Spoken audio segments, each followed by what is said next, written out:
Today's video வெண்பொங்கல் தான் இன்றைக்கி பார்க்க போகிறோம். இதுக்கு தேவையான பொருள் என்னென்னா, ஒரு அழகு வந்து புழுங்கலரிசி, சாப்பாட்டு அரிசி, 3/4 அழகு வந்து பச்சைப்பருப்பு எடுத்துக்கங்க. இது 3லேருந்து 4 பேர் சாப்பிட்லாம். 1/4 ஸ்பூன் வந்து பெருங்காயத்தூள் போட்டுக்குங்க.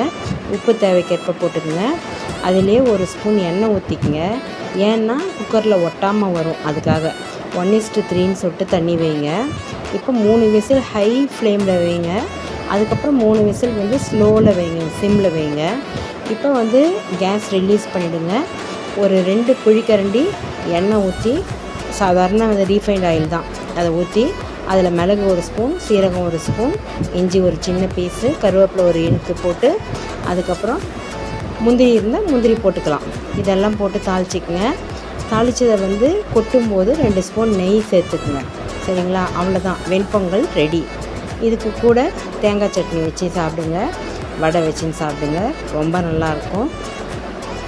தேங்க்ஸ் ஃபார் வாட்சிங். Like, share and subscribe.